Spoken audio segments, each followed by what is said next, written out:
A paz do Senhor a todos os servos de Deus que estão me ouvindo agora. Irmãos, eu quero compartilhar com vocês a palavra de Deus que se encontra no Evangelho de João, no capítulo número 8, a partir do primeiro versículo, que vai nos contar um pouco da história de Maria Madalena em seu primeiro encontro com Jesus. Diz assim a palavra de Deus: Porém Jesus foi para o Monte das Oliveiras e pela manhã cedo voltou para o templo, e todo o povo vinha ter com ele, e assentando-se os ensinava. E os escribas e fariseus trouxeram-lhe uma mulher apanhada em adultério, e pondo-a no meio disseram-lhe: Mestre, esta mulher foi apanhada no próprio ato adulterando, e na lei mandou Moisés que as tais sejam apedrejadas. Tu, pois, que dizes? Isso diziam eles, tentando, para que tivessem de que o acusar. Mas Jesus, inclinando-se, escrevia com o dedo na terra. E como insistissem perguntando-lhe, endireitou-se e disse-lhes: Aquele que dentre vós está sem pecado, seja o primeiro que atire pedra contra ela. E tornando a inclinar-se, escrevia na terra. E quando ouviram isso, um, a começar pelos mais velhos, e até os últimos, ficaram só Jesus e a mulher que estava no meio. E endireitando-se Jesus, e não vendo ninguém, mais do que a mulher, disse-lhe: Mulher, onde estão aqueles teus acusadores? Ninguém te condenou? E ela disse: Ninguém, Senhor. E disse-lhe Jesus: Nem eu também te condeno. Vai-te e não peques mais. Irmãos, este acontecimento, ele foi usado como uma armadilha contra o nosso Senhor Jesus. Primeiro, essa situação é a seguinte: no período em que Jesus viveu na terra, a nação de Israel estava sob o domínio dos romanos. E a lei romana não permitia nenhum tipo de execução que não fosse feita pelos romanos. Então, se Jesus ele dissesse sim ao apedrejamento daquela mulher, ele estaria indo contra as leis romanas. Ele seria acusado então de estar agindo contra o governo romano. Isso lhe causaria problemas. Se ele dissesse não apedrejem esta mulher, eles o acusariam de estar indo contra a lei de Moisés, que foi uma lei que Deus deu à nação de Israel, que duraria até o sacrifício de Jesus. Então ele estaria indo contra a lei. Por isso eles criaram esta situação, porque o sim ou o não de Jesus, de todas as formas, serviriam como uma armadilha contra o Senhor. E a gente vai observando que a lei que se encontra no capítulo 22 de Deuteronômio, do versículo 22 ao 30, a lei que regulamentava a questão aí do adultério, que condenava à morte. Se você analisar lá, a lei não condenava só uma das pessoas. E no caso, eles disseram que ela foi pega em flagrante adultério. Mas onde estaria o homem que estava com ela? Primeiro erro, eles levaram apenas a mulher, e de alguma maneira eles deixaram o homem ir embora. Já começava errado, porque estava sendo um julgamento unilateral. Não havia o homem, mas apenas a mulher. Então você observa aqui que isso está muito claro. E pondo-a no meio disseram-lhe: Mestre, esta mulher foi apanhada no próprio ato adulterando. Então, se foi no próprio ato, se foi um flagrante, tinha que ser levado os dois. Outra coisa, aqui no versículo número 6 há algo interessante. E isso diziam eles tentando, para que tivessem de que o acusar. Mas Jesus, inclinando-se, escrevia com o dedo na terra. Eu sei que essa passagem o Senhor não nos revelou. O apóstolo usado por Deus para nos escrever este evangelho, que no caso foi João, ele não diz o que Jesus escrevia. Isso tem sido assim alvo de muitas conjecturas. Eu, sinceramente, não tenho ideia, mas eu me lembro de um amigo meu que certa vez me disse o seguinte: eu creio que eu sei o que Jesus escrevia. Ele disse assim, eu creio que Jesus estava escrevendo para eles, cadê o homem? Onde está o homem? Porque até então só apareceu a mulher ali, então era algo injusto. E a gente vai observando aqui no versículo 10 e 11, diz assim, e endireitando-se Jesus, e não vendo ninguém mais do que a mulher, disse-lhe, mulher, onde estão aqueles teus acusadores? Ninguém te condenou? E ela disse, ninguém, Senhor. E disse-lhe Jesus, nem eu também te condeno. Vai-te e não peques mais. Jesus absolveu Maria Madalena, irmãos. E a gente fica pensando, mas a lei não a condenaria? Então, se fosse para seguir a lei, Jesus não devia ter aceitado a condenação dela? Jesus foi contra a lei? Olha, se a gente analisar, não, porque a verdade é que Jesus, primeiro, ele viu que aquele julgamento estava sendo conduzido de maneira errada. Segundo, ele não a condenou à morte, porque se você analisar, ele morreria por ela. Porque nós sabemos que Jesus, ele morreu não apenas pela Madalena, ele morreu por todos nós. Está escrito em Romanos, no capítulo 6, e o versículo 23, está escrito assim, porque o salário do pecado é a morte, mas o dom gratuito de Deus é a vida eterna por Jesus Cristo, nosso Senhor. Então, entendamos, Jesus não a condenou à morte, porque ele morreria na cruz por Maria Madalena. Ele morreu por mim e por você também. Porque se o salário do pecado é a morte, qual seria então a nossa esperança? Quantas vezes pecamos?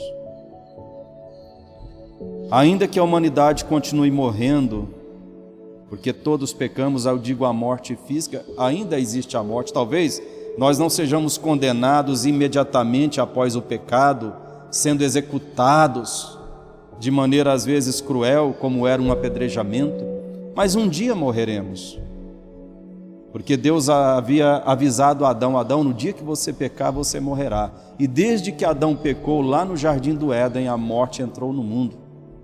A humanidade passou a morrer. Mas quando Cristo morreu na cruz, ele morreu para nos restaurar, ainda que tenhamos que esperar um pouco, até que ele nos transforme ou nos ressuscite para nos dar a vida eterna, ainda passaremos pela morte. Mas no caso de Madalena, aquele pecado que seria naquele momento a condenação, ele a absolveu. Mas ele morreu por ela na cruz, assim como morreu por todos nós. Isso nós não podemos esquecer. Viu, irmãos? Mas eu fico imaginando a situação de Maria Madalena diante daquela acusação, da iminência de uma morte tão terrível que seria o apedrejamento. Eu fico imaginando a angústia daquela mulher. E às vezes eu paro para pensar sobre a vida de Maria Madalena. Nós não sabemos nada sobre ela até aquele momento que ela tem aquele encontro com Jesus. Nós não sabemos como foi a criação de Maria Madalena. Nós não sabemos o que ela passou ao longo da sua vida. Por que foi que ela tomou aquelas atitudes que ela tomou na vida? Se ela passou por humilhações, por abusos, nós não sabemos o que aconteceu com ela. Nós só temos uma informação que está em Lucas 8:2. Lá diz que Jesus expulsou dela 7 demônios. Portanto, nós temos esta informação que ela era uma mulher oprimida pelo inimigo. Como eu disse, não sabemos a origem dela e como foi a maneira que ela foi criada. Mas pode ser que era uma pessoa sofrida e era uma pessoa oprimida. Portanto, irmãos, a gente às vezes olha para essa história e fica imaginando. Quantas vezes nós criticamos pessoas? Quantas vezes condenamos pessoas? Olhamos para alguém e damos sentença, olhamos para uma pessoa drogada, um bêbado, uma prostituta, um prostituto, uma pessoa com uma vida desregrada, uma vida no erro, e às vezes olhamos para ele e damos sentença, sem conhecê-lo, sem saber o que aconteceu na sua infância, ao longo da sua vida, ou até mesmo o que acontece no mundo espiritual. Porque muitas vezes o ato da pessoa já espelha uma vida de opressão espiritual.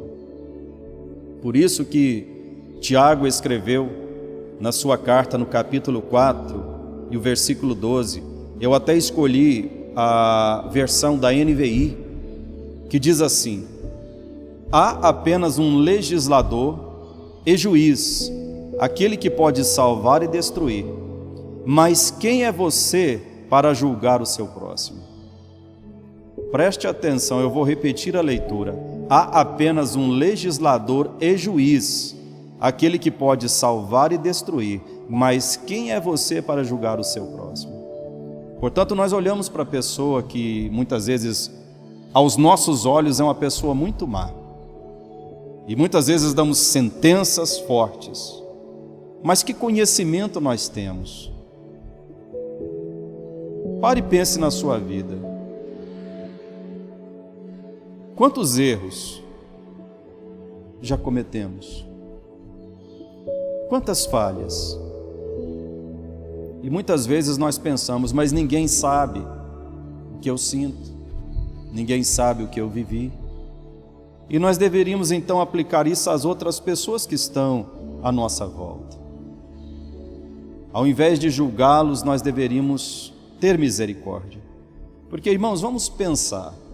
Quando eu faço uma crítica de uma pessoa, quando eu olho para alguém e o condeno com as minhas palavras, sem conhecimento de causa, ou mesmo que eu tenha o conhecimento da causa, mas há um conhecimento profundo de coração que eu não tenho. E a Bíblia diz que Deus sonda os corações. O único que tem a possibilidade de julgar perfeitamente é o Senhor, porque Ele conhece a todos nós desde que fomos formados. E Deus, Ele sabe tudo que vivemos e tudo que sentimos. Deus sabe porquês que nós não sabemos. Não estamos aptos a julgar as pessoas. Portanto, as críticas, as condenações, que proveito elas têm? Há proveito para mim ou para a pessoa que é o alvo das minhas críticas e condenações? Não há nenhum proveito, pelo contrário, isso gera prejuízo tanto para o outro quanto para mim. Agora, quando eu olho para a pessoa e vejo o erro e eu vejo o mal, mas que eu falo, Deus, tenha misericórdia, Senhor, liberta, Senhor, transforma, Senhor, gera arrependimento, Senhor, dá uma nova vida a esta pessoa. Quando eu oro por esta pessoa, aí sim, o que eu faço é de proveito para a pessoa, que é o alvo ali da minha oração, e é claro que é de proveito para mim também, porque eu estou sendo um instrumento de Deus naquele momento. E a minha oração, ela pode gerar um agir de Deus naquela vida. Ela pode desencadear um processo de transformação, de libertação, de salvação daquela alma, porque o Senhor ouviu a minha oração, porque o Senhor ouviu a sua oração. Então pensemos que ao invés de ficar com pedras nas mãos, olhando para as pessoas, condenando as pessoas, nós devemos ter misericórdia e clamar ao Senhor que liberte e que transforme. Porque olhamos para esta passagem da Maria Madalena e ficamos muitas vezes horrorizados com a atitude desses homens. Mas pelo menos ao serem questionados pelo Senhor, quer dizer, diante da resposta que o Senhor deu, olha só como ele fala: que quem estiver sem pecado seja o primeiro a atirar a pedra. E diante desta palavra de Jesus, o que aconteceu? Imediatamente eles foram saindo e indo embora. Muitas vezes nós somos menos honestos do que essas pessoas, porque persistimos nas acusações. Não podemos fazer isso, irmãos. 1 Coríntios 11, versículo 28, a parte B, diz assim, a parte B do versículo 28: examine-se, pois, o homem a si mesmo, Irmãos, se pararmos de examinar tantos outros, de dar tanta sentença para outras pessoas e gastarmos o tempo conosco, analisando a nossa vida, vendo os pontos falhos, vendo os defeitos do nosso caráter, e se começarmos a orar por uma melhora, por um crescimento espiritual, isso vai ser muito mais proveitoso, porque enquanto nós perdemos o tempo examinando o nosso próximo, nós deixamos de examinar a quem nós devemos realmente examinar, que é a nós mesmos. Se nós fizermos isso, nós estaremos dando lugar ao agir do Senhor e nos fazendo melhores servos. Portanto, eu aconselho você que me ouve, jogue as pedras fora. Jogue as pedras fora. Não acuse, não dê sentença. Eu sei que tem coisa que nos deixa indignados às vezes, mas vamos refrear a nossa língua para não pecar contra Deus. Peça ao Senhor que haja, peça ao Senhor que liberte, peça ao Senhor que transforme, peça ao Senhor que faça daquele que muitas vezes te deixa até mesmo indignado, que Deus faça dele uma nova pessoa, porque fazendo isso, você poderá desencadear o maravilhoso agir de Deus na vida daquela pessoa e com certeza redundará em bênção na sua vida também. Amém, meu irmão? Que Deus abençoe. Oremos ao Senhor. Querido Pai, eu quero te louvar pela Tua palavra, porque quando lemos a Tua palavra, Senhor, nós somos tocados, nós somos edificados. Portanto, eu rogo ao Senhor em nome de Jesus, que nos faça ver as nossas fraquezas, que nos faça ver, Senhor, as nossas falhas, e que nos dê graça a cada dia para corrigi-las, meu Deus, que Teu Espírito opere em nós. Tira de nós o olhar crítico, o olhar de condenação. Não estamos aptos a julgar as pessoas à nossa volta, mas que o nosso olhar se volte para nós mesmos, Pai. Porque eu sei que se fizermos assim, estaremos dando lugar ao mover do Espírito Santo do Senhor em nossa vida e nos tornaremos melhores servos do Senhor. Em nome de Jesus oramos e te louvamos, Deus eterno. Que Deus te abençoe, meu irmão. Que Deus te guarde e te fortaleça em nome de Jesus. Amém.